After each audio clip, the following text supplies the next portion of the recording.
Example 4.2, a bullet of mass 0.04 kg moving with a speed of 90 meter per second enters a heavy wooden block and is stopped after a distance of 60 centimeter. What is the average resistive force exerted by the block on the bullet? तो इस question में ये कहा जा रहा है that a bullet of mass, तो 0.04 kg, तो let suppose it's a wooden block, ठीक है, and bullet of mass 0.04 kg, सो ये बुलेट है, इंटर्स अ हैवी वुडन ब्लॉक, तो ये इस ब्लॉक के अंदर इंटर कर जाएगी, ठीक है, एंड स्टॉप्ड आफ्टर 60 सेंटीमीटर, तो 60 सेंटीमीटर डिस्टेंस के बाद जो है ये स्टॉप हो जाएगी, इसमें रुक जाएगी, ठीक है। What is the average resistive force? अब क्वेश्चन में कहा जा रहा है एवरेज रेजिस्टिव फोर्स, ये बहुत इंपॉर्टेंट है। फोर्स कह देते, एवरेज रेजिस्टिव फोर्स इसलिए कहेंगे क्योंकि जो एक्सेलरेशन होगा वो भी एवरेज एक्सेलरेशन होगा।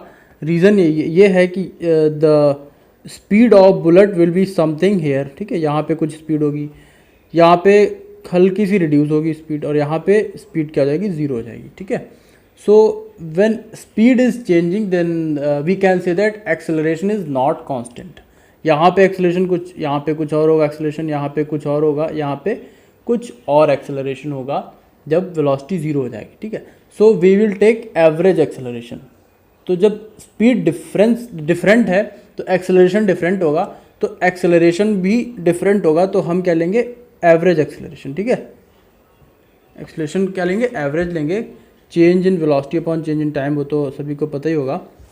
सो जब एक्सेलरेशन हमारा एवरेज एक्सेलरेशन है तो जो फोर्स होगा वो भी एवरेज रेजिस्टिव फोर्स होगा। रेजिस्टिव फोर्स क्या होता है, ये जो ब्लॉक है वो रेजिस्ट करेगा इस बुलेट को अंदर आने से, और ये इसीलिए आगे जाके रुक जाएगी, ठीक है ना।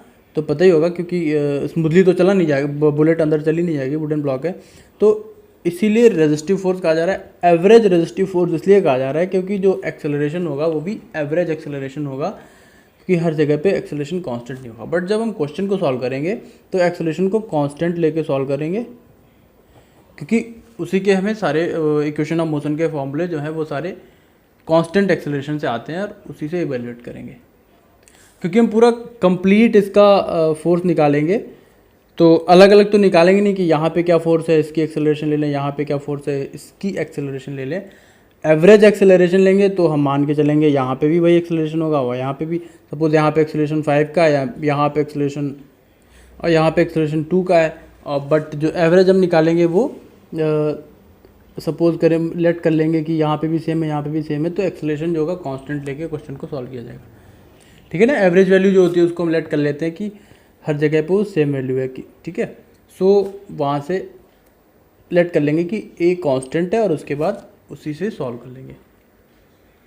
अब इसको सॉल्व कैसे किया जाएगा, हमें दे रखा है mass of bullet 0.04 kg, speed जो उसकी इनिशियली दे रखी है u, उसको ले लेंगे, ठीक है। 90 मीटर पर सेकेंड से पहले जो बुलेट जो है हमारी वो 90 मीटर पर सेकेंड से आ रही थी, और फर्दर जो है वो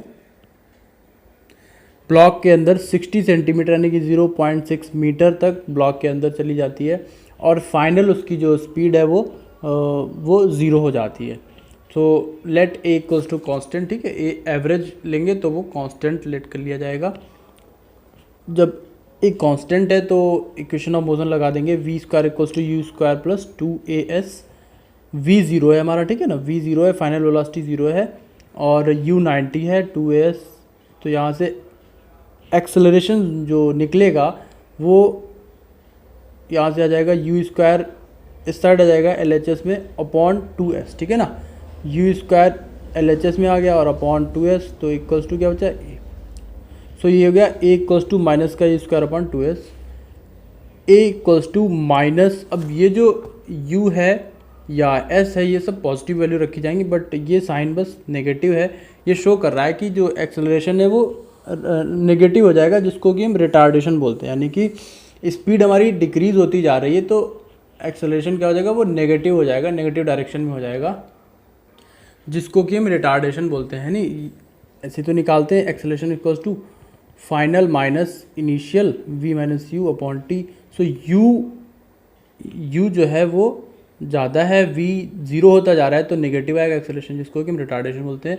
तो ये रिटार्डेशन के लिए नेगेटिव है, u की वैल्यू है 90, तो यू स्क्वायर है 90 इंटू 90 अपॉन 2s, s है 0.6 मीटर, ठीक है ना, सब मीटर पर सेकेंड में रखा जाएगा। तो एक्सेलरेशन की वैल्यू आएगी -6750 मीटर पर सेकेंड स्क्वायर जब हम इसको सॉल्व करेंगे। Negative sign shows retardation of the bullet, यानी कि जो स्पीड है वो कॉन्टिन्यूसली डिक्रीज हो रही है, इसीलिए एक्सेलरेशन नेगेटिव है। फिर हमें निकालना था एवरेज रेजिस्टिव फोर्स, ठीक है। तो एक्सेलरेशन एवरेज लिया है तो रेजिस्टिव फोर्स भी एवरेज आएगा, F equals to ma। So m 0.04 है जो मास ऑफ बुलेट है, और एक्सेलरेशन है 6750।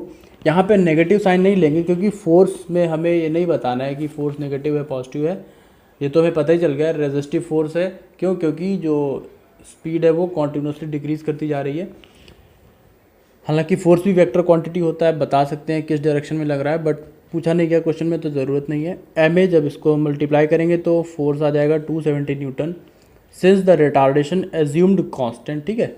एज्यूम्ड क्या है, यानी एवरेज लिया गया है, so the force is average resistive force, ठीक है। सिंस एक्सेलरेशन को हमने एवरेज एक्सेलरेशन लिया है तो इसीलिए फोर्स भी हमारा एवरेज रेजिस्टिव फोर्स हो जाएगा।